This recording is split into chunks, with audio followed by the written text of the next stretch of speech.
30해가 넘는 긴 시간 동안 저는 제 어머니가 돌아가신 줄로만 알았습니다. 비바람이 몰아치던 그날 밤, 어머니는 저를 차가운 선착장에 홀로 남겨두고 검은 바다로 몸을 던졌다고 들었습니다. 이야기 시작 전 좋아요와 구독 부탁드립니다.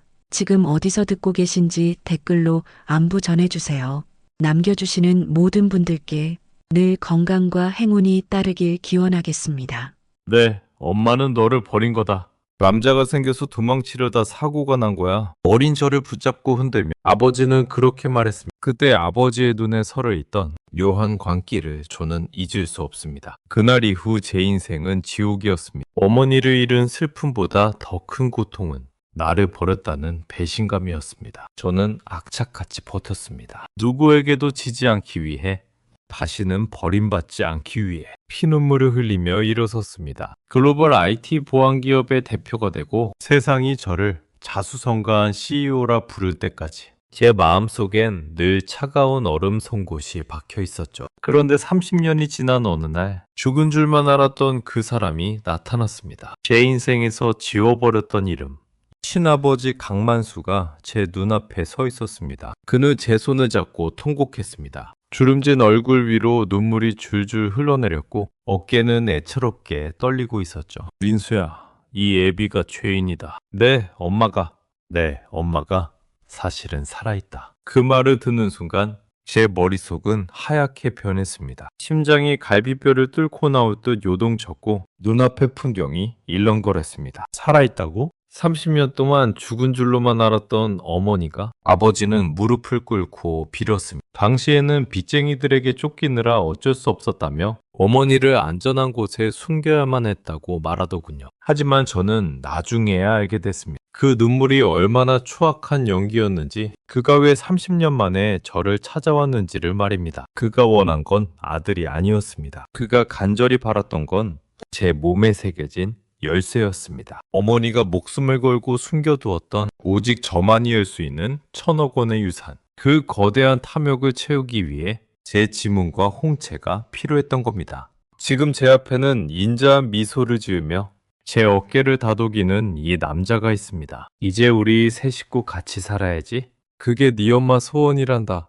다정한 목소리에 소름이 돋았습니다. 등줄기를 타고 식은땀이 흘러내렸죠. 하지만 저는 입술을 깨물며 참았습니다. 저 역시 인자한 아들의 가면을 썼습니다. 네, 아버지. 정말 보고 싶었어요. 저는 웃으며 대답했습니다. 하지만 제 속에서는 시커먼 불길이 타올랐습니다. 당신은 모를 겁니다.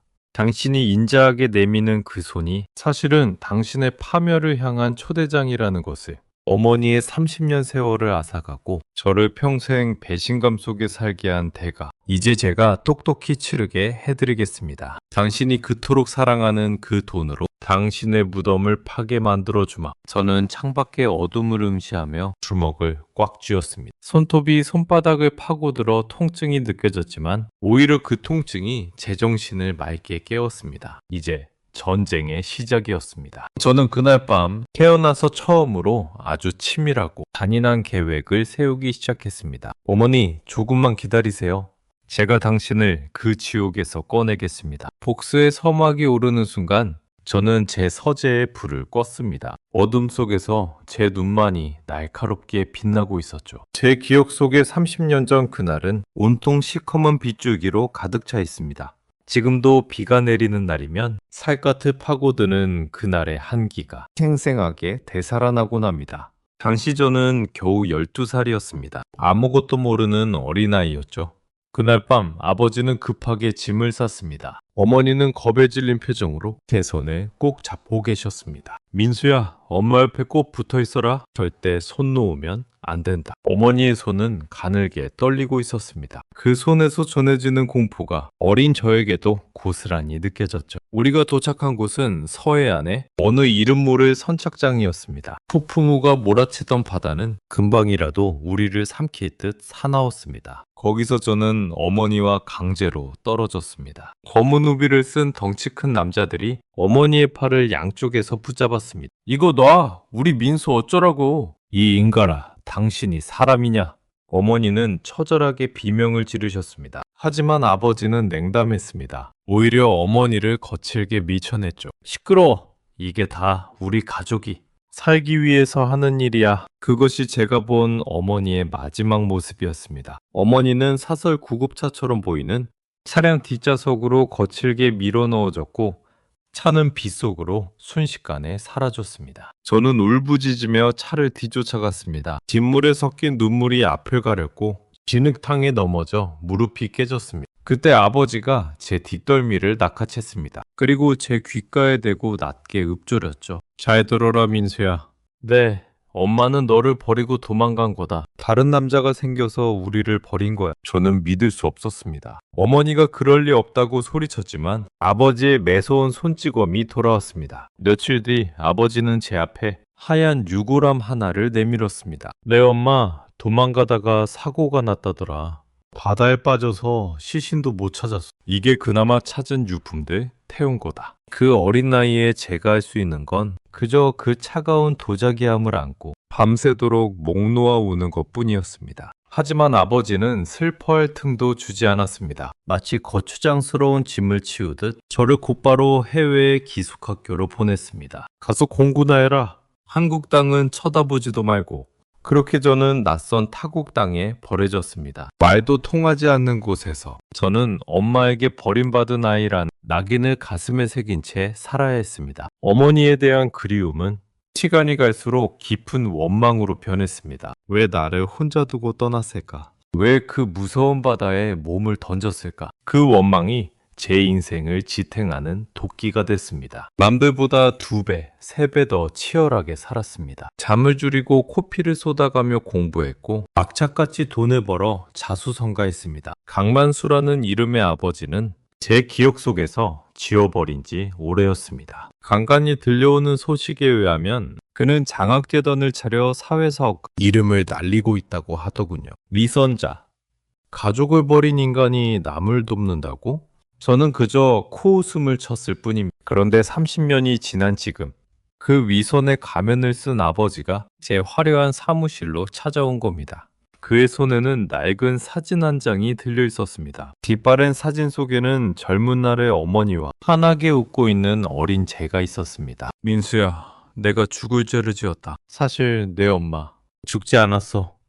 그의 입에서 나온 그 한마디가 제 30년 인생을 송두리째 흔들어 놓았습니다. 심장이 멎는 것 같은 충격에 저는 자리에 주저앉고 말았습니다. 어머니가 살아있다고? 그럼 그 유골함은 무엇이었나? 내가 해외에서 지옥 같은 시간을 보낼 때 어머니는 대체 어디서 무엇을 하고 있었나? 아버지의 눈동자가 흔들리는 것을 봤습니다. 슬픔 때문이 아니라 뭔가 초조함에 쫓기는 듯한 눈빛이었죠. 저는 직감했습니다. 이 노회한 늙은이가 들고 온 소식이 순수한 부성애 때문이 아님을 말입니다. 그는 여전히 제 아버지가 아니었습니다. 그저 제 성공과 재산을 노리고 나타난 굶주린 늑대에 불과했습니다. 저는 떨리는 숨을 몰아쉬며 책상 아래로 주먹을 꽉 쥐었습니다. 어머니, 어디 계신가요? 최대한 담담하게 물었지만 제 목소리는 이미 미세하게 떨리고 있었습니다. 30년 만에 다시 마주하게 될 진실.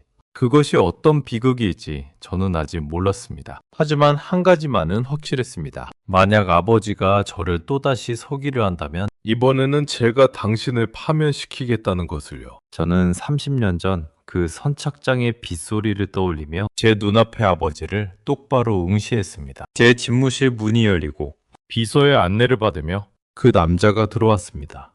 30년이라는 세월, 제 기억 속에 폭력적이었던 남자, 전혀 다른 사람으로 바꿔놓았던 하얗게 센 머리칼을 정갈하게 뒤로 넘기고 고급스러운 맞춤 양복을 입은 노신사.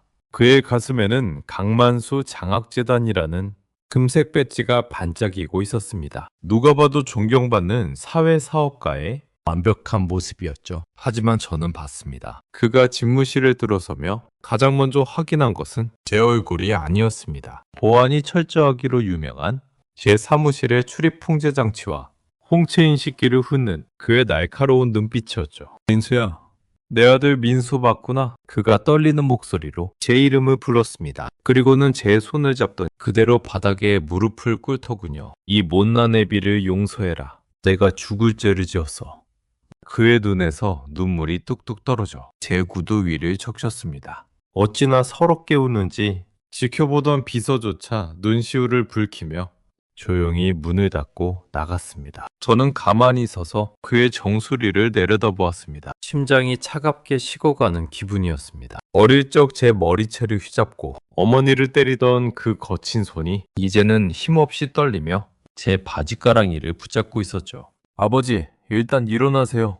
누가 보면 오해하겠습니다. 저는 감정을 억누르며 그를 일으켜 소파에 앉혔습니다. 그는 손수건으로 눈물을 닦아내며 연신 미안하다는 말을 내뱉었습니다. 네, 엄마를. 그렇게 보내는 게 아니었는데 그때는 사업이 망하고 빚쟁이들이 들이닥쳐서 어쩔 수가 없었단다.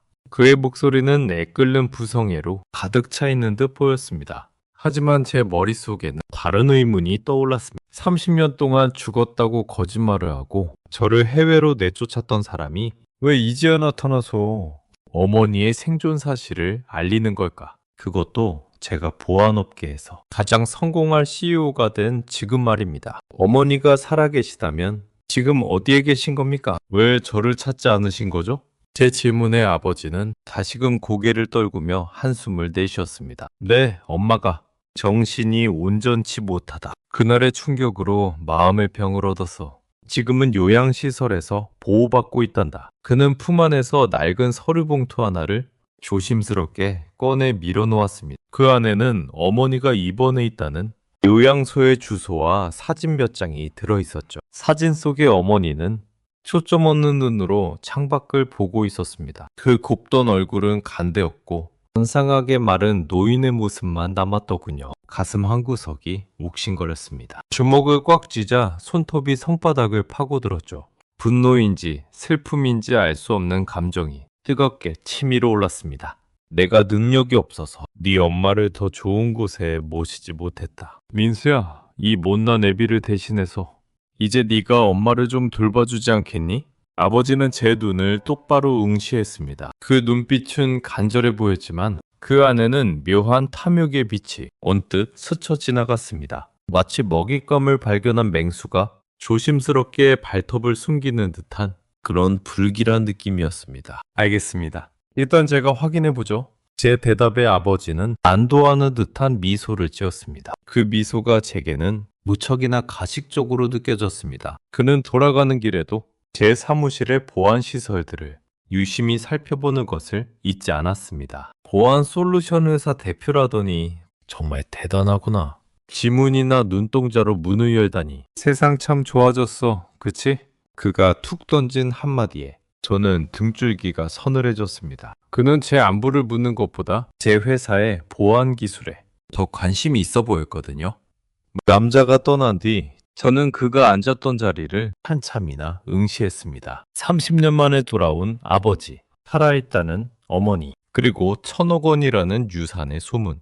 이 모든 것이 너무나도 완벽한 타이밍에 짜맞춰진 거대한 연극처럼 느껴졌습니다. 저는 책상 위에 놓인 어머니의 사진을 집어들었습니다. 사진 속 어머니의 눈이 제게 무언가를 말하려는 것 같았죠. 민수야, 조심해라. 한청처럼 들려오는 어머니의 목소리에 저는 가슴을 쓸어내렸습니다. 불안한 마음이 파도처럼 밀려왔지만 저는 도망치지 않기로 했습니다. 그가 내민 것이 독이든 성배든 지옥으로 가는 초대장이든 저는 확인해야만 했습니다. 어머니를 찾기 위해서라면 저는 악마의 손이라도 잡을 준비가 이미 되어 있었으니까요. 저는 창밖을 내려다보며 어둠이 내려앉는 도시를 지켜봤습니다. 내일부터 시작될 피말리는 싸움을 예감하며 저는 차가운 커피를 들이켰습니다. 아버지가 다녀간 뒤 제 집무실의 공기는 무겁게 가라앉아 있었습니다. 저는 대한민국에서 손꼽히는 보안 솔루션 기업의 대표입니다. 수많은 해킹 시도를 막아내고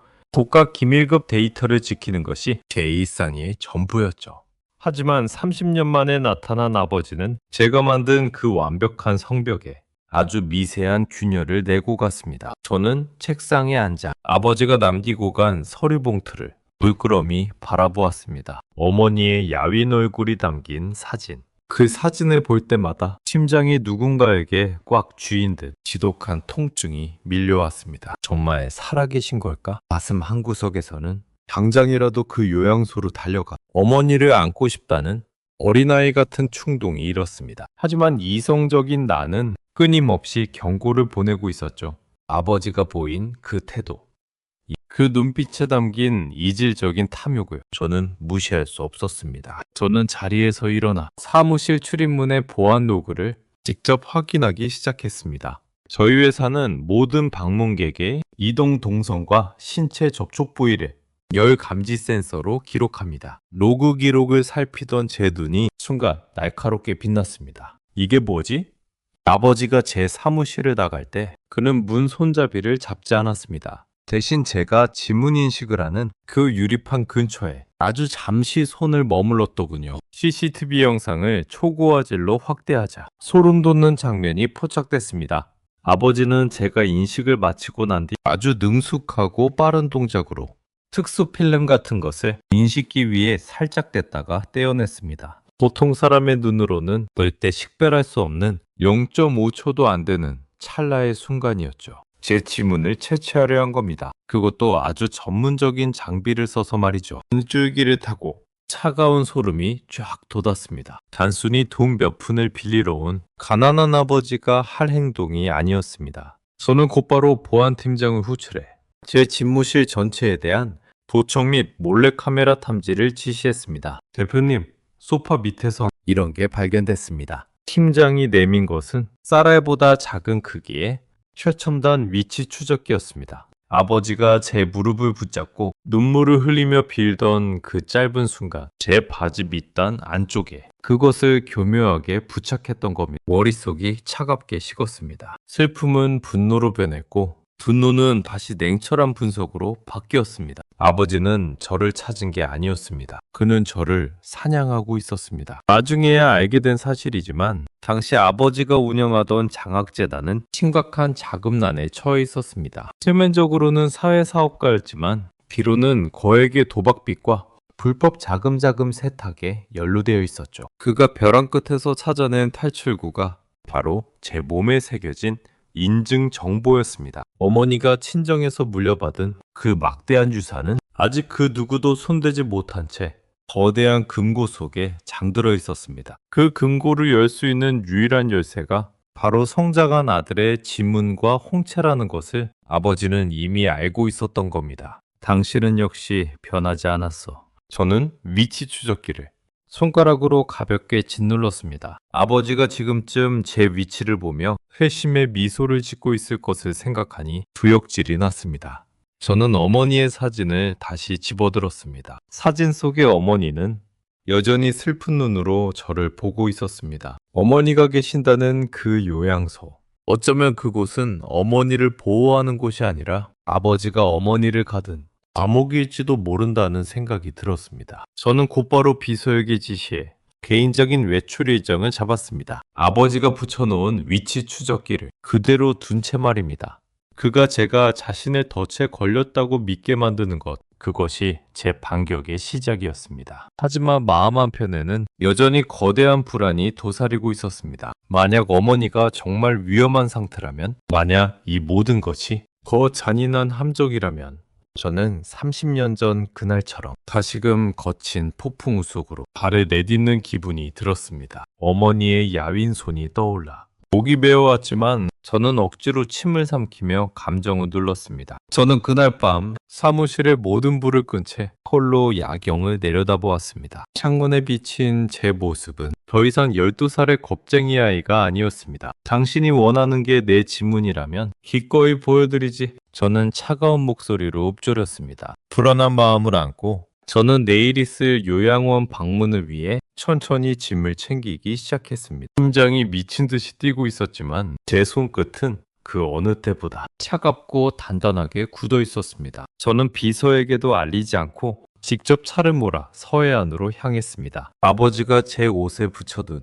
위치 추적기는 회사 차에 떼어놓았죠. 그는 제가 아직 서울 사무실에 있는 줄로만 알고 있을 겁니다. 아버지가 알려준 주소는 서해안의 한 외딴 끝자락이었습니다. 내비게이션에도 나오지 않는 비포장 도로를 한참 달려야 했. 길가에는 잡초가 무성했고 바닷바람에서는 썩은 숲을 같은 비릿한 냄새가 코를 찔렀습니다.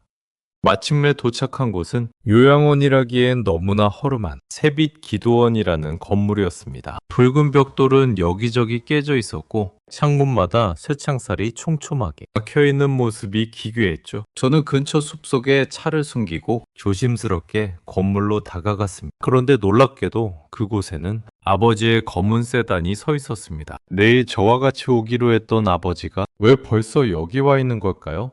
저는 몸을 낮추고 기도원 뒷마당 쪽으로 기어갔습니다. 마침 열린 창문 틈으로 익숙한 목소리가 흘러나왔습니다. 준비는 다 됐나?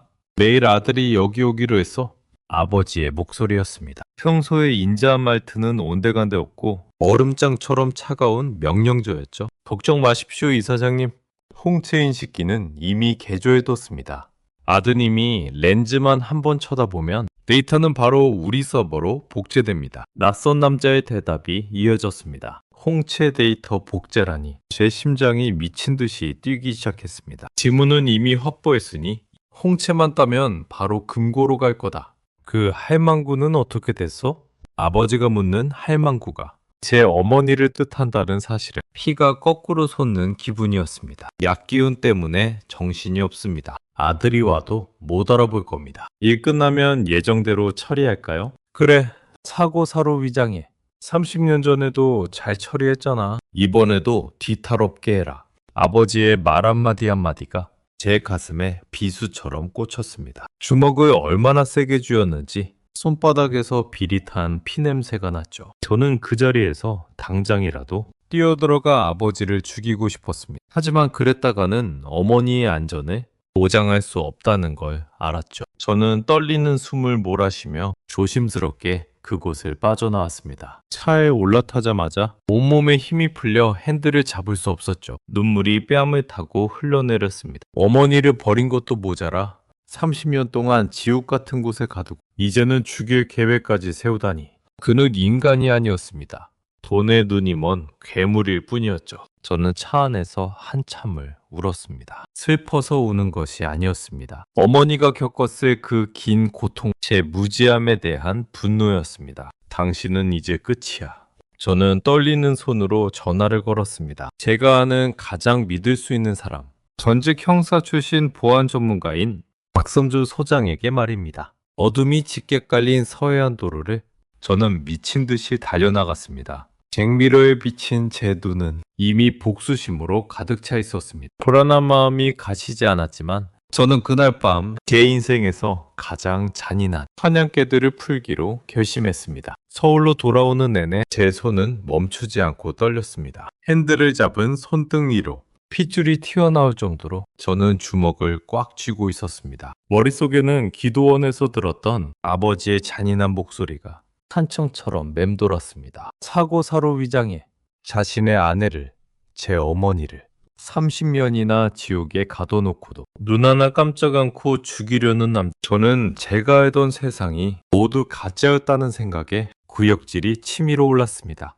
새벽 2시 저는 약속 장소인 강남의 한 비밀 오피스텔에 도착했습니다. 거기엔 제가 가장 신뢰하는 사람 박성준 소장이 기다리고 있었습니다. 그는 전직 강력계 형사 출신으로 지금은 기업보안 전문 컨설팅을 하는 제 사업 파트너이자 형 같은 존재였죠. 민수야, 얼굴이 왜 이래? 무슨 일이 있었던 거야? 제 처참한 몰골을 본 박 소장이 급히 물을 건네며 물었습니다. 저는 그에게 오늘 밤 기도원에서 목격한 모든 일과 아버지의 대화를 쏟아냈습니다. 말을 하는 중간중간 제 목소리는 분노로 뒤섞여 거친 쇳소리가 났습니다. 제 이야기를 듣던 박 소장의 얼굴도 점점 딱딱하게 굳어갔습니다. 강만수 이사장, 생각보다 더한 인간이군.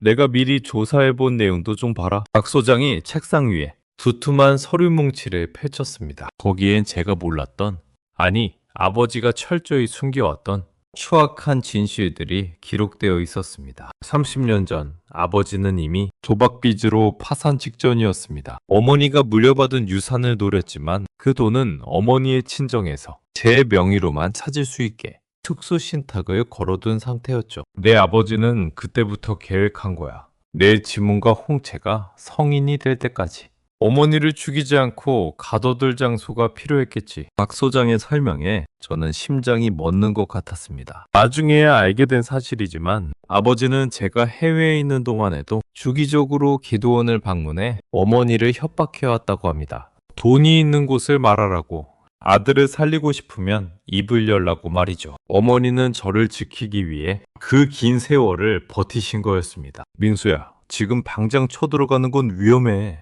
그들이 이미 홍채 복제기까지 준비했다면 네가 나타나는 순간이 그들의 D-Day야. 박 소장의 말대로였습니다. 제가 어머니를 구하러 가는 그 순간이 아버지가 제 생체 정보를 뺏고 어머니를 살해할 완벽한 타이밍인 셈이었죠. 저는 차갑게 식은 가슴을 달래며 박 소장의 눈을 똑바로 쳐다봤습니다. 형님, 제가 미끼가 되겠습니다. 제 목소리는 그 어느 때보다 차분하고 단단하게 가라앉아 있었습니다. 그 인간이 원하는 대로 제 눈을 주겠습니다. 하지만 그 데이터가 가리키는 곳은 은행 금고가 아니라 지옥이 될 겁니다. 저는 박 소장과 함께 역습을 위한 계획을 짜기 시작했습니다. 제 홍채 데이터를 변조하고 아버지의 범죄 증거를 실시간으로 채집할 특수렌즈를 제작하기로 했죠. 노미터 오는 창밖을 보며 저는 다시 한번 다짐했습니다. 당신이 30년 동안 공들여 그 탐욕의 탑을 가장 화려한 순간에 무너뜨려 주겠다고. 저는 그날 밤 단 한숨도 자지 못한 채 복수의 칼날을 갈고 또 갈았습니다. 어머니의 30년 눈물을 닦아드릴 방법은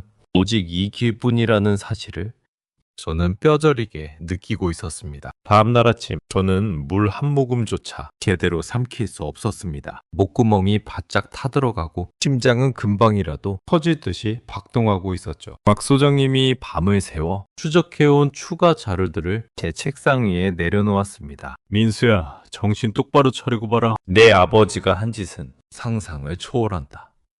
그가 대민 서류는 30년 전 어머니의 실종 당시 기록들이었습니다. 가장 먼저 눈에 들어온 것은 아버지가 제게 보여줬던 어머니의 사망 진단서였습니다. 누렇게 바른 종이 위에는 어머니의 이름과 함께 익사로 인한 사망이라고 선명하게 적혀 있었죠. 그런데 박 소장이 건네준 진짜 국가 기록은 달랐습니다. 이게 진짜 관공서에 등록된 어머니의 기록이다. 놀랍게도 공식 기록상 어머니는 사망자가 아니었습니다. 실종 신고만 된 상태로 10년 뒤에 가사망 처리가 됐더군요. 더 충격적인 사실은 아버지가 제게 보여준 진단서의 작성 날짜와 1년 번호였습니다. 날짜를 봐라. 네가 해외로 떠나기 일주일 전이야. 병원 직인도 위조된 거고. 손이 파들파들 떨렸습니다. 아버지는 제가 한국을 떠나기 전 이미 어머니를 죽은 사람으로 만들어버린 것이었습니다. 서류상으로는 존재하지 않는 사람, 누구도 찾지 않은 사람으로 만들어 그 차가운 기도원에 어머니를 유령처럼 가둔 것이죠. 그리고 이 의사, 당시 아버지 장학재단에 후원을 받던 인물이야. 나중에 의료법 위반으로 면허가 취소됐더군.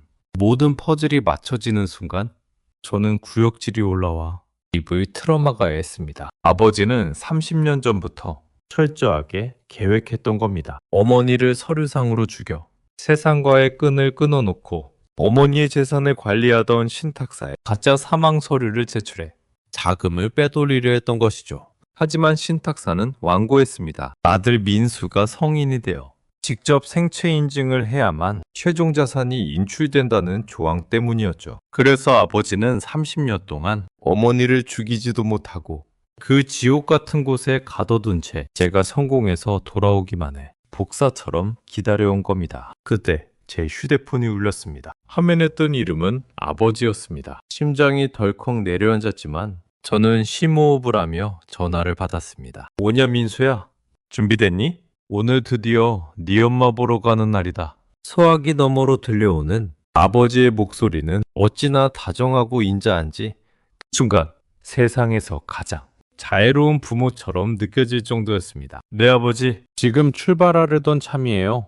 저는 새소리가 섞인 목소리를 최대한 가다듬으며 대답했습니다. 그래 내 아들, 엄마가 너를 보면 얼마나 좋아하긴. 조심히 오너라.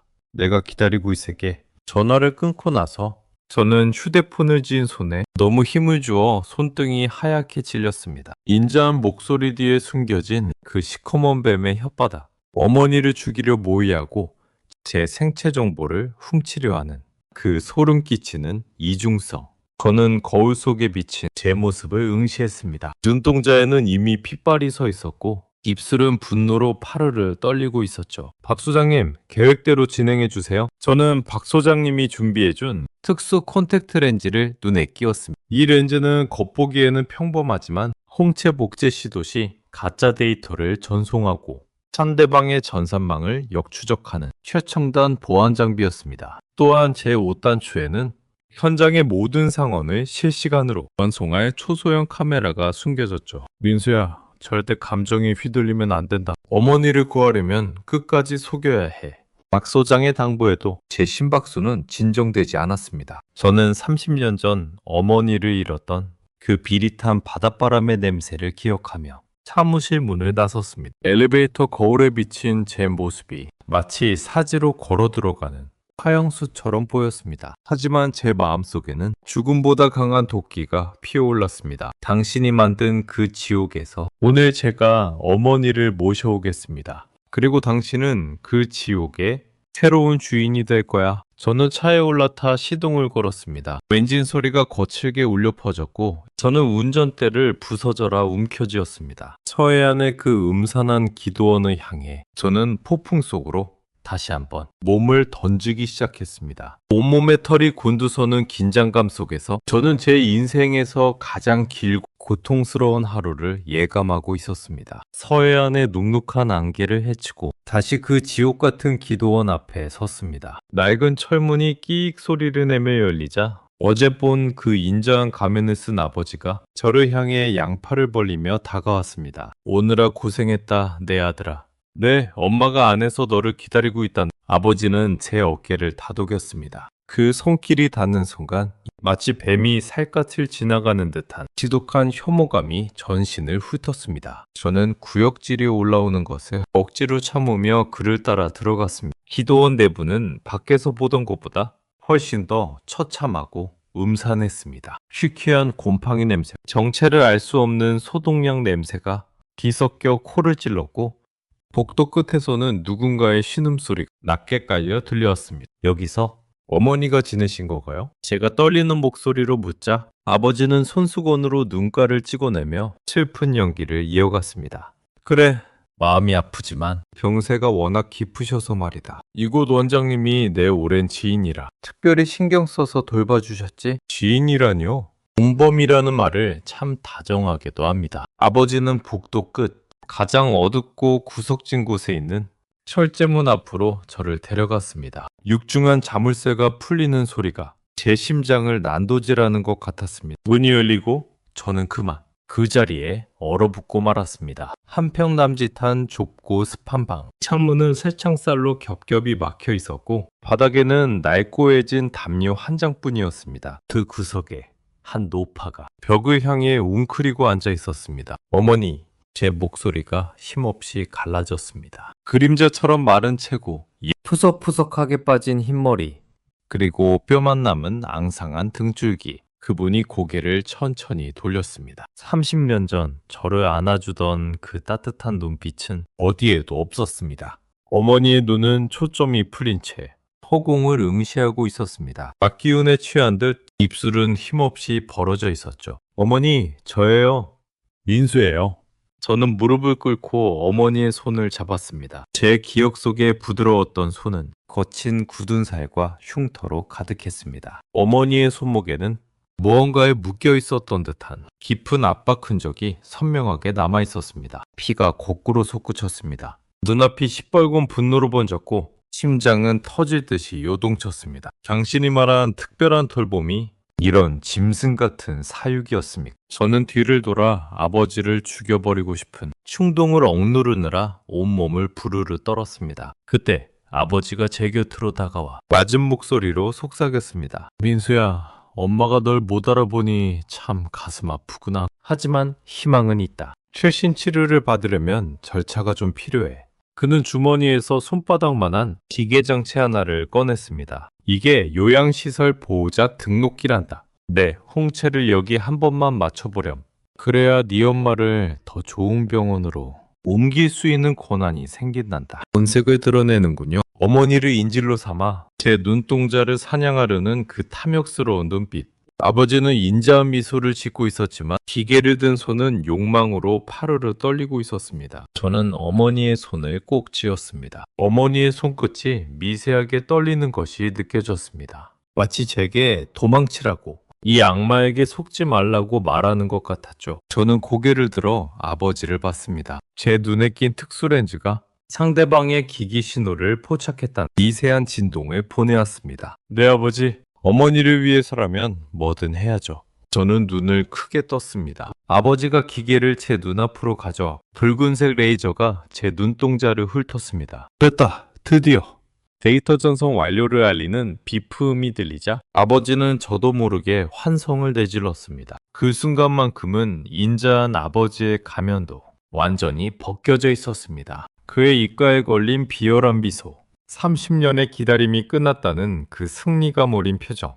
그는 아직 모르고 있었습니다. 그가 방금 복제해간 제 홍채 데이터가 사실은 그를 파멸의 구렁텅이로 몰아넣을 아짜미끼라는 사실을 말입니다. 저는 약에 취해 쓰러져 있는 어머니를 품에 꼭 안았습니다. 이쪽 마른 어머니의 몸에서 지독한 외로움과 고통의 냄새가 났습니다. 내 셔츠가 어머니의 눈물인지 제 눈물인지 모를 액체로 젖어갔습니다. 조금만 참으세요, 어머니. 이제 곧 이 지옥을 불태워버릴 테니까요. 저는 현재 시점에서 어머니의 손을 잡은 채 제 등 뒤에서 탐욕스럽게 웃고 있는 그 남자의 그림자를 응시했습니다. 주먹을 꽉 쥔 제 손등 위로 독수의 푸른 핏줄이 선명하게 솟아올랐습니다. 저는 그날 밤의 공기를 잊을 수 없습니다. 분노보다 더 차가운 냉기가 제 심장을 완전히 얼려버린 순간이었습니다. 지옥 같은 기도원을 빠져나오는 길, 아버지는 제 어깨를 감싸 안으며 세상에서 가장 인자한 미소를 지었습니다. 민수야, 정말 고생 많았다. 이제 네 엄마도 좋은 곳으로 옮기고 우리 가족 꽃길만 걷잡구나. 그의 목소리는 부드러웠지만 제 어깨에 닿은 그의 손가락은 마치 먹잇감에 낚아챈 맹수의 발톱처럼 기분 나쁘게 꿈틀거리고 있었습니다. 저는 간신히 미소를 지으며 차에 올라탔습니다. 백미러로 멀어지는 기도원을 보며 저는 입술을 피가 나도록 깨물었습니다. 서울로 돌아오는 차 안에서 저는 옷단초에 숨겨진 초소형 카메라와 보청장치에 수신된 기록을 확인했습니다. 제가 어머니의 방을 나온 직후 아버지가 기도원 원장과 나눈 대화 내용이 흘러나왔습니다. 이사장님, 축하드립니다. 드디어 그 지긋지긋한 열쇠를 얻으셨군요. 원장의 비굴한 웃음소리에 이어 아버지의 서늘한 목소리가 들렸습니다. 그래, 30년을 기다린 보람이 있어. 그 할망구 명줄이 끈질겨서 걱정했는데 결국 아들놈이 제 발로 복을 들고 왔군. 저는 핸들을 잡은 손을 바들바들 떨었습니다. 아버지는 제가 준 가짜 데이터를 보며 이미 채널권을 다 가진 듯 기세등등하게 떠들고 있었습니다. 그런데 이사장님, 아드님은 어쩌실 겁니까? 보안 전문가라 눈치가 보통이 아닐 텐데. 원장의 물음에 잠시 침묵이 흐르더니 아버지가 낮게 읊조렸습니다. 내일 은행 금고에 데려가서 최종 생체 인증만 마치면 끝이. 그 다음엔 예정대로 처리해. 사고사로 위장하는 거 말씀이십니까? 그래, 어머니를 만나고 돌아가는 길에 트럭과 충돌하는 비극적인 사고. 효자가 어머니를 지키려다 같이 떠난 걸로 하면 장학재단 이미지에도 아주 좋겠지?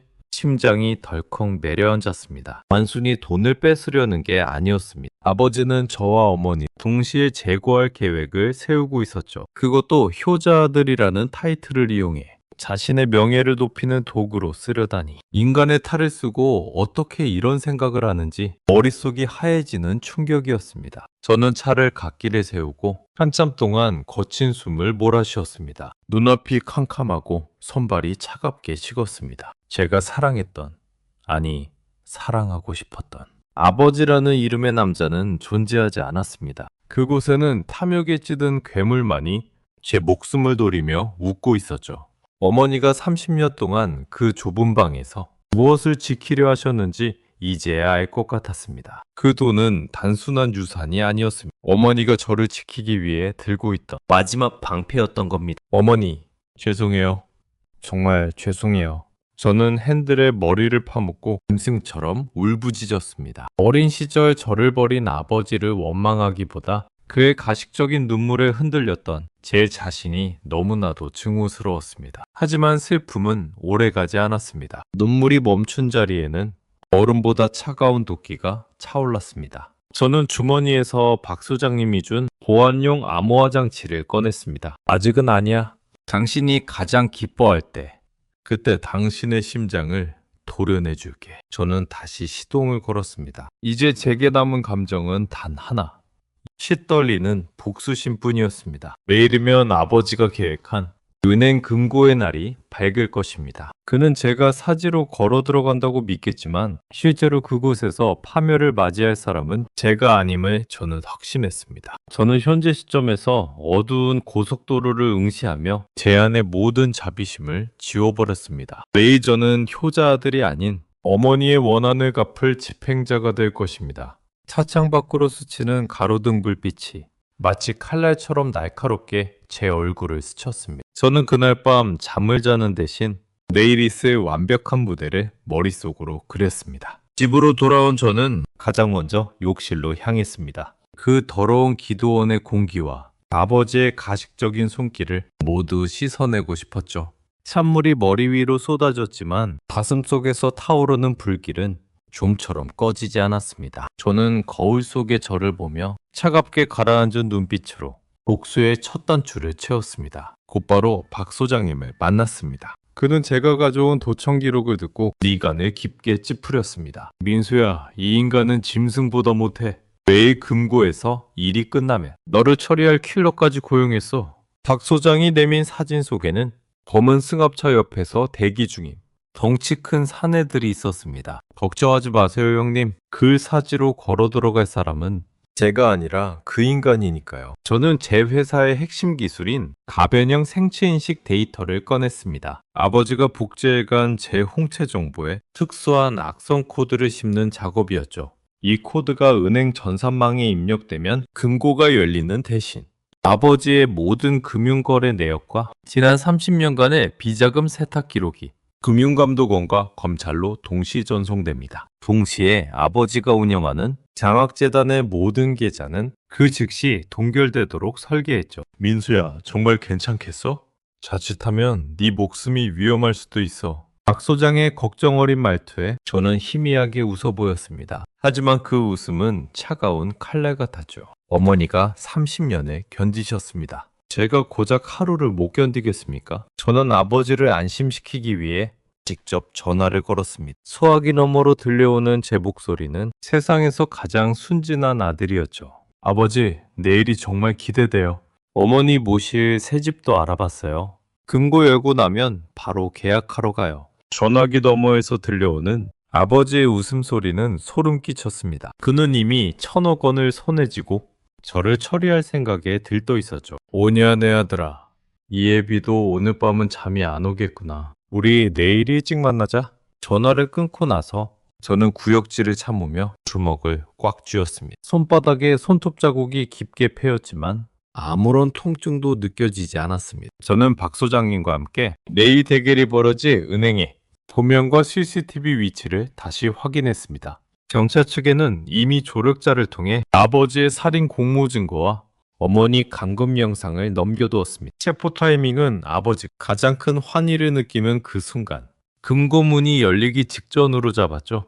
밤은 깊었지만 저는 단 1분도 잠들 수 없었습니다. 서재 책상 위에 놓인 어린 시절 어머니와 찍은 사진에 밤새도록 어루만졌습니다. 어머니, 조금만 더 기다리세요. 당신을 괴롭힌 그 괴물이 가장 처참하게 무너지는 꼴을 제가 똑똑히 보여드릴게요. 창밖으로 푸르스름한 새벽빛이 번져오기 시작했습니다. 심장은 차갑고도 단단하게 얼어붙어 있었습니다. 저는 옷장을 열어 가장 깔끔하고 단정한 수트를 꺼냈습니다. 마치 어머니의 생신잔치에 가는 아들처럼 말이죠. 거울 앞에 선 제 모습은 어느 때보다 당당하고 냉정했습니다. 눈빛에는 일말의 망설임도 없었죠. 저는 마지막으로 가슴 포켓에 어머니의 낡은 손수건을 넣었습니다. 그것이 오늘 제 복수의 가장 큰 동력이 될 것입니다. 자, 이제 시작해볼까? 저는 혼잣말을 내뱉으며 집을 나섰습니다. 현관문을 닫는 소리가 전쟁을 알리는 포성처럼 울렸습니다. 차가운 새벽 공기가 폐부를 찔렀지만 저는 오히려 정신이 맑아졌습니다. 불안한 마음은 이미 사라진 지 오래였습니다. 저는 현재 시점에서 운전대를 잡고 백미러에 비친 제 차가운 눈동자를 조용히 응시하며 엑셀을 밟았습니다. 약속한 결전의 아침이 밝았습니다. 은행 정문 앞에 도착하자 검은색 세단에서 내린 아버지가 저를 향해 손을 흔들더군요. 그는 평소보다 훨씬 고가의 수트를 입고 있었습니다. 가슴에는 여전히 그 위선적인 재단 배지가 빛나고 있었죠. 민수야, 일찍 왔구나. 자, 어서 들어가자. 오늘이 우리 가족 새 인생의 시작이야. 아버지는 제 팔을 꼭 붙잡았습니다. 그 소나기의 힘이 어찌나 강한지 절대 놓치지 않겠다는 지독한 집착이 느껴졌습니다. 그의 뒤로는 덩치 큰 사내. 2명이 그림자처럼 따라붙었습니다. 재단 보안 요원들이다 라고 소개했지만 그들의 살깃띤 눈빛은 영각 없는 사냥개의 그것이었죠. 저는 짐짓 모르는 척 순진한 아들의 표정으로 고개를 끄덕였습니다. 하지만 제 눈에 낀 특수렌즈는 이미 그들의 신원을 파악하고 있었습니다. 나중에 박 소장님을 통해 알게 됐습니다. 그들은 해외 용병 출신의 악명 높은 해결사들이었다는 사실을요. 은행 내부의 VIP 전용 상담실로 안내를 받으며 들어갔습니다. 지하 금고로 이어지는 육중한 문이 저희를 기다리고 있었죠. 아버지는 엘리베이터 안에서도 연신 손수건으로 손바닥의 땀을 닦아냈습니다. 그토록 원하던 1,000억 원이 눈앞에 다가오자 그 노예한 여우도 평정심을 잃은 듯 했습니다. 민수야, 금고가 열리면 말이다. 어머니 치료비부터 챙기고 네 회사에도 큰 보탬이 되게 해주마. 거짓말. 속으로 비웃음이 터져나왔습니다. 이미 제 목숨까지 앗아갈 계획을 세운 입에서 어찌 저런 다정한 말이 나오는지 소름 끼쳤죠. 지하 금고층에 도착하자 차갑고 무거운 공기가 피부를 스쳤습니다. 은행 직원이 엄격한 절차를 안내했습니다. 이 금고는 고 한혜숙님의 지정에 따라 자제분인 강민수 대표님의 생체 정보가 일치해야만 개방됩니다. 그 말을 듣는 순간 아버지의 눈이 번뜩였습니다. 마치 보물 상자를 눈앞에 둔 해적처럼 탐욕스러운 눈빛이었죠. 그는 제 등을 떠밀듯이 인식기 앞으로 저를 데려갔습니다. 어서 해보렴 민수야. 이제 다 왔다. 정말 다 왔어. 그의 목소리는 미세하게 떨리고 있었습니다. 희열과 광기가 뒤섞인 그 목소리에 저는 주먹을 꽉 쥐었습니다. 저는 인식기 유리판 위에 천천히 제 손을 올렸습니다. 동시에 홍채인식 카메라를 향해 제 눈을 똑바로 맞췄. 삐비빅. 데이터를 스캔하는 소리가 적막한 금고실에 울려 퍼졌습니다. 제 렌즈를 통해 변조된 데이터가 은행 전산망이 아닌 제가 설계한 함정으로 흐르기 시작했습니다. 아버지는 인식기 화면에 뜨는 인증 진행 중이라는 문구를 넋이 나간 채 바라보고 있었습니다. 그의 입가에는 이미 승리자의 미소가 기열하게 걸려 있었죠. 자신이 30년간 준비한 완벽한 범죄가 마침내 마침표를 찍는다고 믿는 듯 했습니다. 하지만 그는 모르고 있었습니다. 인증이 완료되는 그 찰나의 순간 그가 가진 모든 위선의 가면이 산산조각이 날 것이라는 사실을요. 저는 곁눈질로 아버지를 봤습니다. 그는 벌써 금고문 너머에 돈다발을 상상하는지 바느다랗게 경련하며 웃고 있었습니다. 폭풍 전야의 정적 같은 시간이 흐르고 마침내 금고의 거대한 잠금 장치가 철커덩 소리를 내며 풀리기 시작했습니다. 심장이 미친 듯이 뛰었지만 저는 그 어느 때보다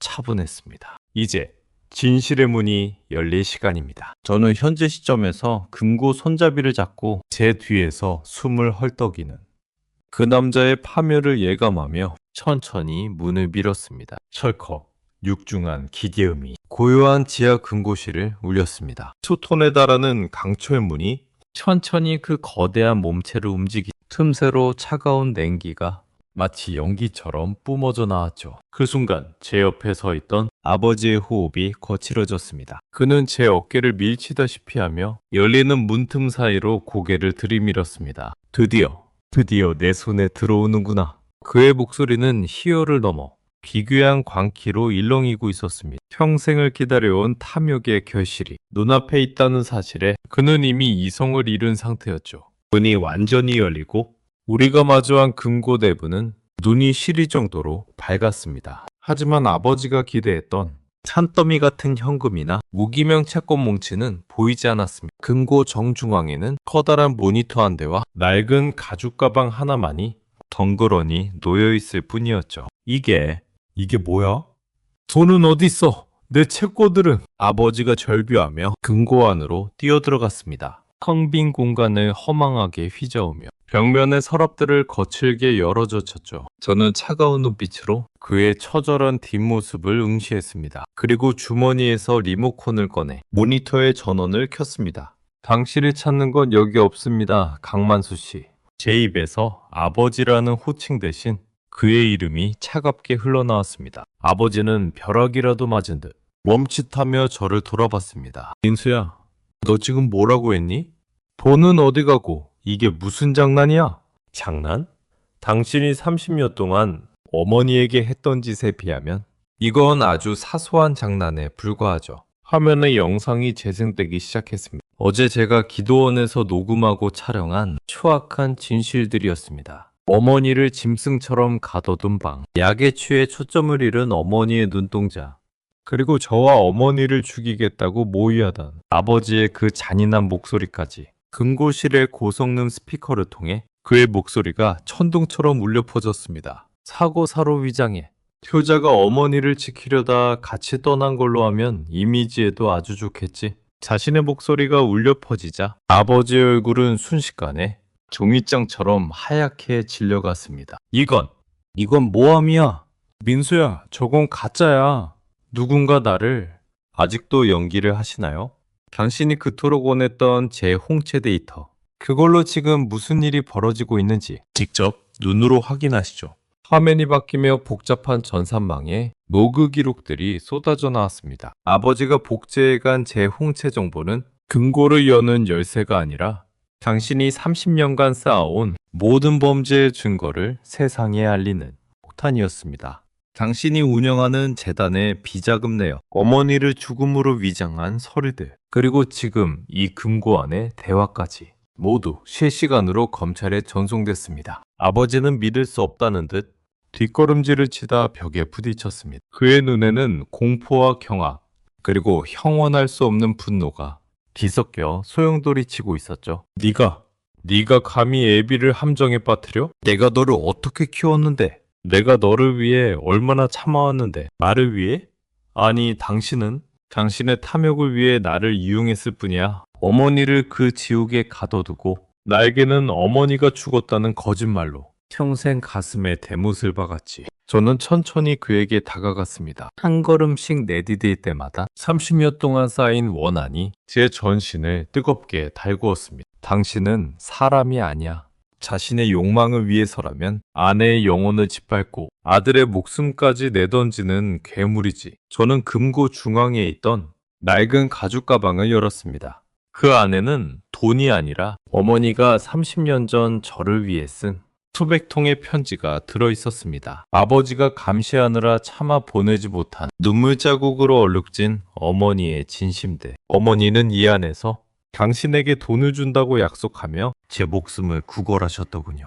당신이 그 돈을 가질 날만 기다리면 제가 성인이 될 때까지 살아남으려고 그 고통을 견디신 거야. 편지 한 장을 집어들자 어머니의 애절한 목소리가 환청처럼 들리는 듯 했습니다. 목이 메어 말이 나오지 않았지만 저는 이를 악물고 말을 이어나갔습니다. 그런데 당신은 그 마지막 순간까지 어머니를 죽이려 했어. 돈 1,000억 원 때문에.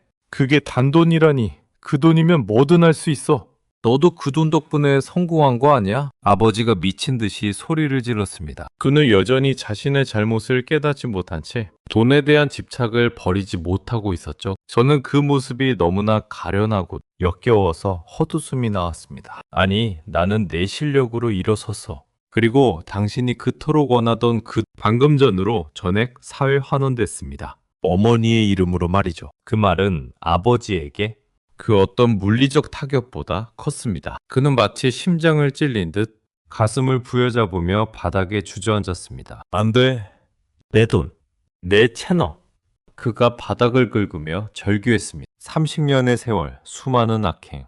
그 모든 것이 물거품이 되는 순간이었죠. 저는 그를 내려다보며 마지막 사형 선고를 내렸습니다. 이제 당신에게 남은 건 돈이 아니 평생을 감옥에서 보내며 어머니가 겪은 고통 똑같이 돌려받는 일뿐입니다. 금고실 밖에서 구두 소리가 들려왔습니다. 미리 대기하고 있던 박 소장님과 경찰들이 들이닥칠 시간이었습니다. 저는 현재 시점에서 쓰러진 남자를 뒤로하고 어머니의 편지, 뭉치를 소중히 품에 안았습니다. 심장이 미친 듯이 뛰고 있었지만 제 눈에는 더 이상 눈물이 흐르지 않았습니다. 분노보다 깊은 허무함, 그리고 마침내 진실을 밝혔다는 해방감이 제 온몸을 감싸 안았습니다. 저는 문 밖으로 걸어나가는 순간까지 뒤를 돌아보지 않았습니다. 그곳에는 이제 아버지가 아닌 자신의 탐욕에 먹혀버림, 추악한 껍데기만이 남아있을 뿐이었으니까요. 바닥에 주저앉아 절규하던 아버지가 천천히 고개를 들었습니다. 그 눈에 서린 것은 자책이나 후회가 아니라 서슬퍼런 살기와 광기였습니다. 그래,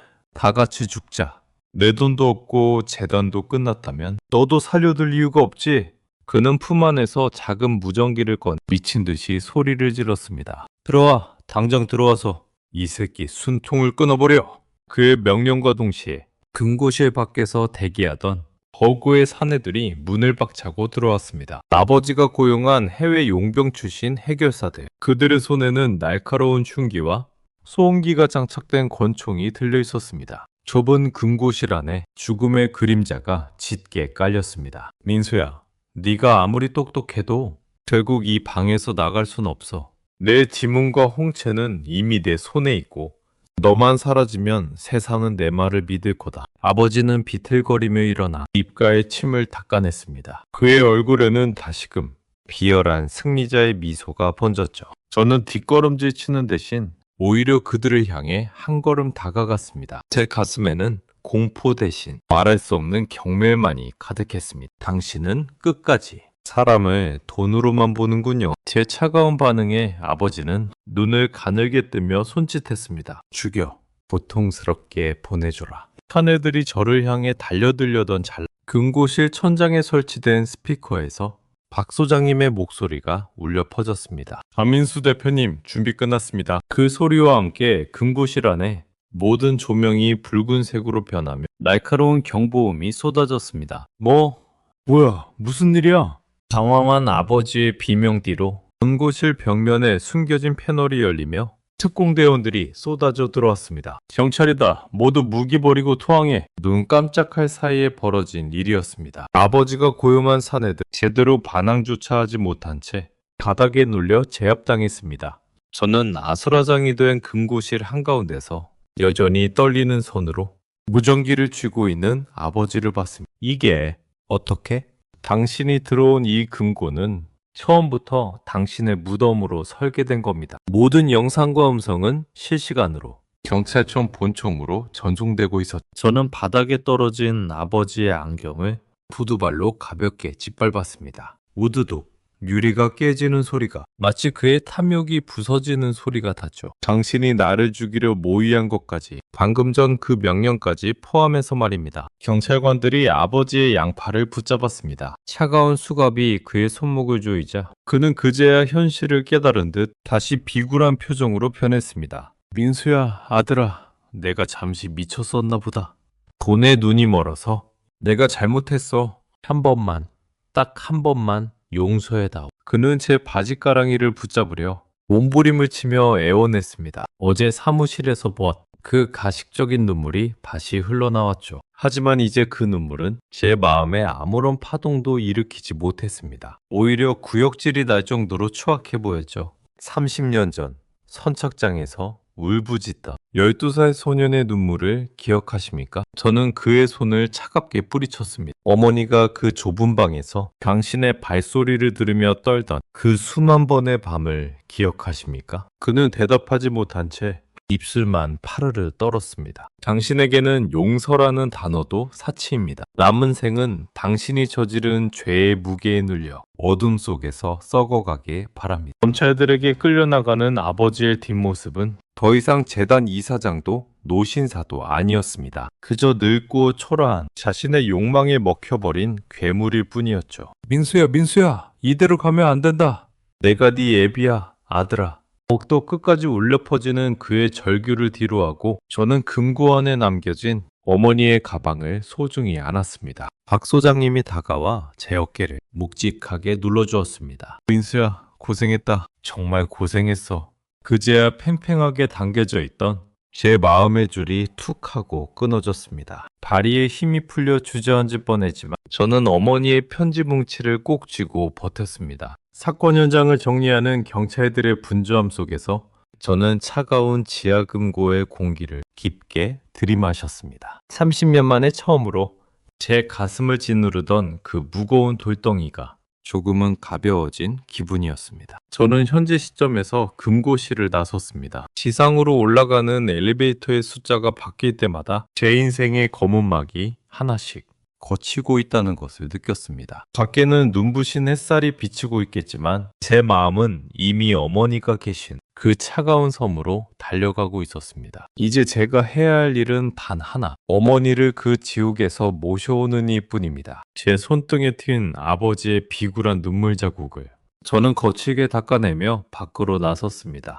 TV에서는 연일 뉴스 속보가 끊이지 않고 쏟아져 나왔습니다. 강만수 장학재단의 추악한 30년 감금과 유산 탈취, 미수. 자극적인 헤드라인들이 화면을 채웠고 세상은 이 믿기지 않는 비극에 분노하며 들끓기 시작했습니다. 저는 거실 소파에 깊숙이 앉아 그 소란스러운 소식들을 담담하게 지켜보았습니다. 존경받던 사회사업가의 가면이 산산조각이 나는 소리는 생각보다 훨씬 더 요란하더군요. 아버지가 운영하던 장학재단은 하루아침에 공중분해되었습니다. 검찰의 압수수색이 시작되자 그동안 숨겨져 왔던 온갖 비리들이 마치 봇물 터지듯 터져나왔습니다. 도박빚을 갚기 위해 사용된 공금, 매수된 병원 관계자들에게 흘러간 뒷돈, 그 모든 추악한 흔적들이 세상 밝은 곳으로 드러나며 아버지는 사회적으로 매장되었습니다. 어머니가 남기신 1,000억 원은 법적 절차를 거쳐 전액 환수되었습니다. 저는 그 돈에 단 1원도 제 손을 대지 않았습니다. 어머니의 뜻을 기리기 위해 그 돈은 한해속 재단이라는 이름으로 새롭게 태어나게 되었습니다. 전국 각지의 실종자 가족들을 돕고 무연고 노인들의 마지막을 지키는 복지기금으로 전액 기부되었죠. 아버지가 그토록 탐내던 그 돈이 자신을 파멸시키는 칼날이 되고 결국 세상의 선한 의지가 되는 과정을 저는 똑똑히 지켜보았습니다. 구치소에 수감된 아버지는 매일같이 제게 접견을 요청했습니다. 변호인을 통해 전달된 편지에는 죽을 죄를 지었다, 살려달라는 비굴한 호소만이 가득했습니다. 하지만 저는 그 편지들을 단 한 번도 펼쳐보지 않았습니다. 그가 겪어야 할 고독과 절망, 어머니가 30년간 겪은 고통의 100분의 1도 되지 않을 테니까요. 그저 죄의 대가를 묵묵히 치르는 그것이 제가 그에게 줄 수 있는 마지막 자비였습니다. 어머니를 감금했던 그 기도원 역시 공권력의 철퇴를 맞았습니다. 원장은 구속되었고 그곳에 짐승처럼 갇혀있던 수많은 피해자가 구출되었습니다. 나중에 박 소장님을 통해 들었습니다. 그곳이 폐쇄되던 날 인근 마을 사람들이 박수를 치며 환호성을 질렀다고 하더군요. 저는 창밖의 맑은 하늘을 보며 기슭의 숨을 내뱉었습니다. 가슴을 꽉 막고 있던 응어리가 조금씩 녹아내리는 기분이었습니다. 하지만 아직 제 복수는 완전히 끝난 것이 아니었습니다. 정의가 구현되고 악인이 몰락했지만 제 마음속에 가장 큰 빈자리인 어머니가 아직 곁에 없었으니까요. 저는 이제 가장 소중한 분을 맞이하러 갈 준비를 합니다. 병원에서 치료 중인 어머니가 조금씩 기력을 회복하고 있다는 희망적인 소식을 전해들었습니다. 대표님, 출발하실 시간입니다. 비서의 목소리에 저는 자리에서 일어나 코트를 걸쳐 입었습니다. 제 손에는 어머니가 좋아하시던 분홍색 카네이션 한 다발이 소중하게 들려 있었습니다. 30년이라는 긴 어둠의 터널을 지나 드디어 어머니를 온전한 세상으로 모셔올 시간이 다가왔습니다. 심장이 다시 기분 좋게 뛰기 시작합니다. 긴장감이 아닌 설렘이 제 전신을 따뜻하게 감싸고 있습니다. 저는 현재 시점에서 차 키를 챙겨 현관문을 나섭니다. 복수는 끝났고 이제는 사랑만이 남은 시간입니다. 저는 가벼운 발걸음으로 어머니가 기다리고 계시는 병원을 향해 차를 달립니다. 햇살이 유난히도 따스하게. 내리쬐는 오후였습니다. 저는 어머니가 계신 병실 문 앞에 섰습니다. 손에 든 분홍색 카네이션에 은은한 향기가 코끝을 스쳤죠. 문을 열기 전 저는 가슴에 손을 얹고 깊은 숨을 몰아쉬었습니다. 30년이라는 긴 세월 동안 한 번도 불러보지 못했던 꿈속에서만 되뇌었던 그 이름. 저는 떨리는 손으로 조심스럽게 문고리를 돌렸습니다. 병실 안은 조용했습니다. 하얀 커튼 사이로 들어온 햇살이 침대 위에 부드럽게 내려앉아 있었. 그곳에 제 어머니가 창밖을 보고 앉아 계셨습니다. 한자복 차림의 어머니는 처음 기도원에서 배웠을 때보다 훨씬 생기 있는 모습이었습니다. 푸석했던 머리카락은 단정해졌고 앙상했던 볼에도 미세하게 남아 팔이 올라 있었죠. 어머니, 저 왔어요. 제 목소리에 어머니가 천천히 고개를 돌리셨습니다. 그 순간 시간이 멈춘 듯한 정적이 방 안에 가득 채웠습니다. 어머니의 눈동자가 흔들렸습니다. 멍하니 저를 응시하시던 눈에 서서히 초점이 잡히기 시작했죠. 민수? 우리 민수니? 갈라진 목소리였지만 그것은 분명 저를 부르는 세상에서 가장 따뜻한 음성이었습니다. 저는 꽃다발을 내려놓고 어머니의 머리맡에 무릎을 꿇었습니다. 어머니의 거친 손을 잡자 참아왔던 눈물이 봇물 터지듯 뺨을 타고 흘러내렸습니다. 네, 어머니. 저 민수예요. 너무 늦게 와서 죄송해요. 어머니는 떨리는 손으로 제 얼굴을 조심스럽게 어루만지셨습니다. 아니야, 살아있어줘서 고맙. 이렇게 훌륭하게 커줘서 고마워.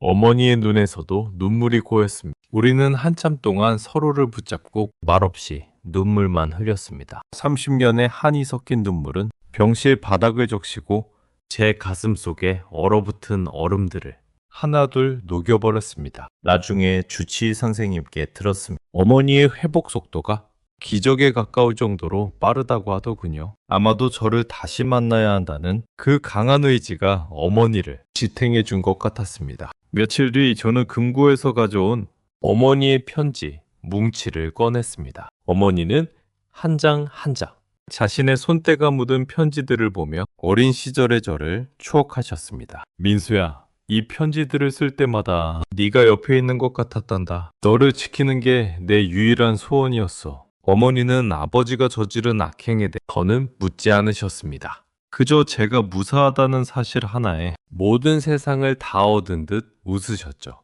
아버지, 아니 그 남자는 결국 무기징역을 선고받았습니다. 그가 그토록 사랑했던 재산은 모두 몰수되어 사회로 돌아갔고 그는 차가운 벽에 갇혀 자신을 탐욕이 만든 감옥에서 남은 생을 보내게 되었습니다. 저는 가끔 그가 꿈에 나올 때면 어머니의 손을 더 꽉 잡습니다. 이제 그 남자는 제 인생에서 아무런 힘도 쓰지 못하는 과거의 그림자일 뿐이니까요. 어느덧 어머니는 태어나셨고 우리는 바다가 보이는 조용한 곳에 작은 집을 마련했습니다. 30년 전 그 무서웠던 바다가 아니라 파도 소리가 자장가처럼 들리는 평화롭고 아름다운 바다였죠. 저는 주말마다 어머니와 함께 마당에 꽃을 가꾸고 함께 산책하며 못다한 이야기를 나눕니다. 민수야, 하늘이 참 맑구나. 어머니가 제 팔짱을 끼며 미소 짓는 이 순간이 저는 세상에서 가장 소중합니다. 제가 이룬 그 어떤 성공보다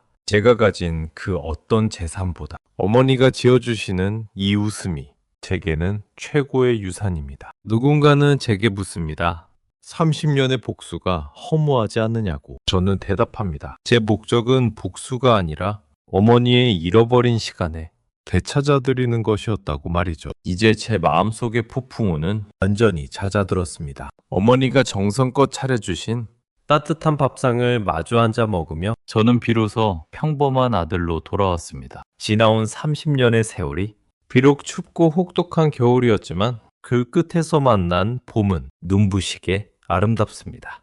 저는 현재 시점에서 마당에 앉아 어머니가 좋아하시는 차를 우려내며 조용히 하늘을 올려다봅니다. 어머니의 손등 위로 내려앉은 따스한 햇살을 지켜보며 저는 오늘도 다짐합니다. 남은 생은 오직 어머니만을 위해 세상에서 가장 행복한 아들로 그 곁을 지키겠노라고 말입니다. 바닷바람이 시원하게 불어오고 어머니의 편안한 숨소리가 들려옵니다. 저는 이제야 비로소 진정한 평온을 찾았습니다. 오늘 이야기가 재미있고 가슴에 와닿으셨다면 좋아요와 구독 한 번씩 꾹 눌러주시고 지금 어디서 이 방송을 듣고 계신지 댓글로 따뜻한 안부도 남겨주세요.